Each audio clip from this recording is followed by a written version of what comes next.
I just step out of the office and my computer stays in the office. Today, I want to talk to you about the challenges of working from home, right?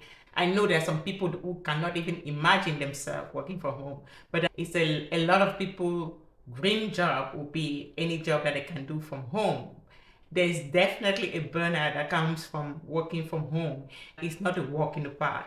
So the work from home burnout can definitely impact you in so many ways, mentally, emotionally, and physically. It is affecting a lot of people, and it takes time to actually notice the effects or the consequences of the burnout. Signs of work from home burnout is constant anxiety about work tasks. Like you're always thinking about work and you cannot just separate work from your daily life, from your family life, of everything else.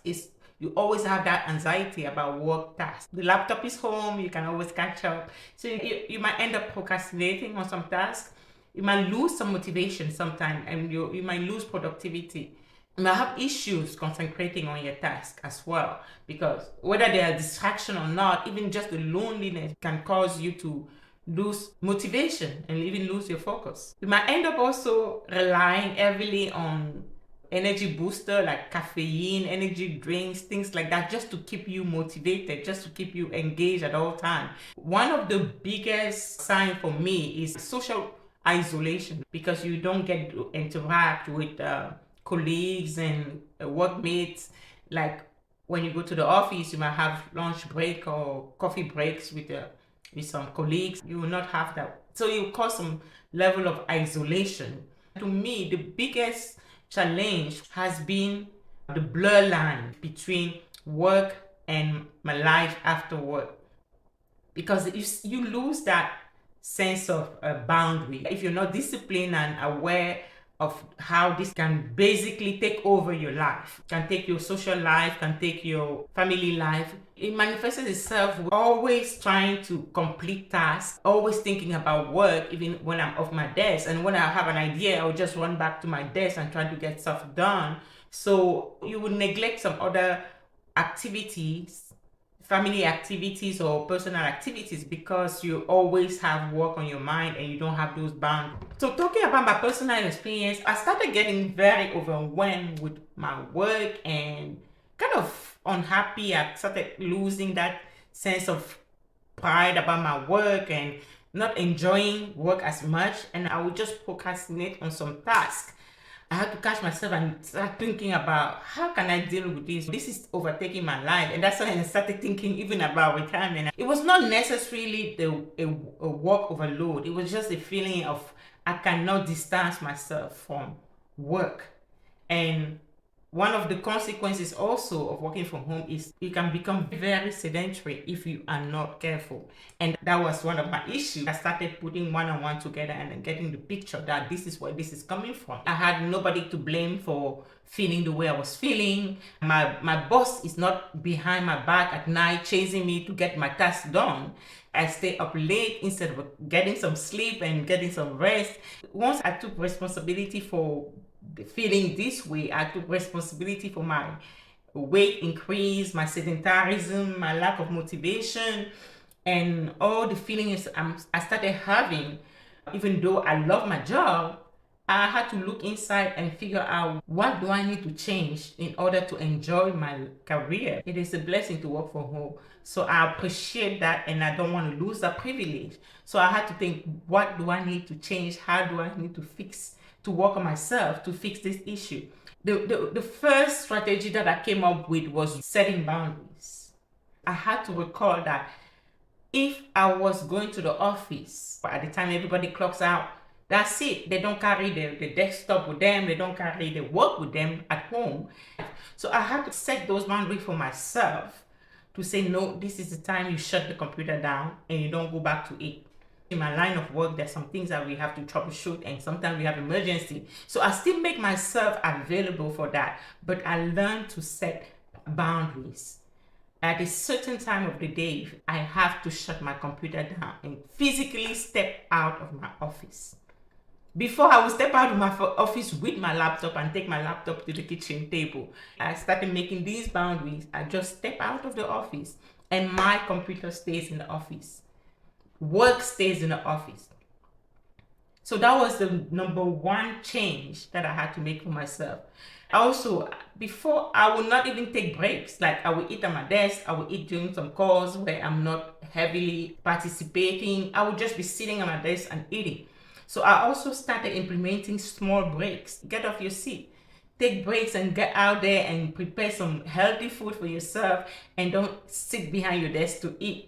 People treat you the way you treat yourself, right? So if you make yourself available in a way that even during your break, anybody feel that they can call you back to work, they will keep doing that. But once you start saying, no, I'm taking a break, I'm going to be away from my desk for 20, 30 minutes, then no, call me back. If you need me, wait for me, and I'll be back in 20, 30 minutes after my break. I also realized that a lot of me being overwhelmed had to do with the distraction that I had around me during the day, or that would take me away from my work. I had to start removing distractions. Usually I don't have much to do around the house when I'm working from home. Once in a while I can do some laundry, but that's about it. I don't cook during the week because I prep meals for the week. I try to free myself. So the main distraction will be maybe my phone, or social media, or somebody interrupting me, and somebody stopping by the house. So I try to remove those distractions as much as I can. I've had focus mode on my phone, but that doesn't seem to help. I'll be unlocking the apps just to check social media during the day, and that will distract me, and then that will cause me to stay at work a little bit later. So I started implementing time block. I'll just block time and narrow down and focus down on my work and just get my work done. So when I have a break, I can enjoy some time looking at social media guilt-free. So I would actually physically remove my phone from my office space and leave it whether in my bedroom or in the kitchen, where I can always hear it ring, because I have kids, I have family. I increase the volume in a way that I can still hear the phone ring, but it is definitely at a distance. I started using the computer's focus time to do like a Pomodoro rhythm and focus on my work and then take breaks. The other thing I had to work on was give me some grace. I've built this habit for so long to just overwork myself. Some days I still do it. When I do it is when I'm just so excited about whatever I'm working on that I can't get myself away from my desk. So I give me some grace. I still allow myself to have those moments, but I don't make it a habit anymore. It doesn't happen as often as before. The next thing that I've prioritized, and that is making a big difference, is my fitness. If you're like me and you sit at the desk for hours, it weighs on your body, and it's depressing, and it's not helping. It's easy to put on weight, and it's caused me to put on so much weight. So now, before I start work, I try to get in some exercise, whether it's jump rope. Just 5 minutes of jump rope just gets my adrenaline going in the morning and gets my body energized. And when I take breaks, I'll do some wall push-ups, or I can go out at my lunch break and take a quick walk if the weather is nice, or even going up and down the stairs. Sometimes I just go up and down the stairs, and that just gets my heart racing, and that actually helped me refocus, and that helped me get back on track and actually get my tasks done a lot faster. I realized also that I'll be dreading to do a task for hours, maybe a couple of days, and then when I'm now focused, energized from exercising a little bit, I sit down and I block the time. I'm able to resolve that task in less than an hour. So I just observe how much time I was also wasting just because of the lack of motivation, the lack of energy that comes with working from home and just sitting empty, sitting alone for so many hours. The first couple of years working from home, I noticed that in the winter months, I always had these mood swings. I felt like I was mentally depressed and drained. I couldn't understand why it happened mostly in the winter months. In general, people have winter months depression, but even more when you work from home and you don't get exposed to the vitamin D from the sun, so it can affect your moods. So I had to get on vitamins at that time, and that made a big difference. It's good to exercise inside, but it's even better to step out and get some vitamin D from the sun, from nature. try as much as I can to step outside when the weather is nice. The mental mood swing also had to do with being isolated. I was home alone all day, no neighbor to talk to, you know. I intentionally decided to make it a priority to seek social interaction. A lot of people think I am an extrovert because of how much I seek time with my friend, how much I seek time outside, just having fun. I realized that I was not gonna get that while working from home. I don't have those interaction with colleagues and all that, so I had to find ways to have social interaction, and that started with me taking the kids out after school, just trying to walk with the kids outside, trying to take them to activities by myself, just get out where I could meet other people. And on weekend I always find something to do outside of the house, most weekends. So I was always on the go when I'm not working, and that was for me a fighting mechanism to rebuild my social network, my social interaction, my social skills, even I would say, and to help me mentally. Being with people is very good for your mental well-being. Do not take it lightly if you're feeling down, overwhelmed, mentally drained. If you experience a little bit of depression, mood swings, try to look at steps to help you feel better about yourself and enjoy your work. It's a privilege. That's why you have to make it enjoyable.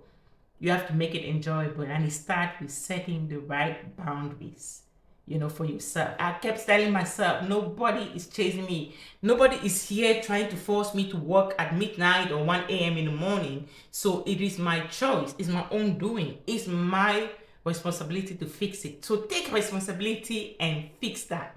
My day is so much more filled with things that I can do and enjoying my family too, because I don't think they were having the best of me when I was always working and feeling over. You'll be snapping at the child just because you're tired. If you work from home and you have mental breakdowns and you feel overwhelmed and you think it's affecting you mentally, seek help. Definitely seek help.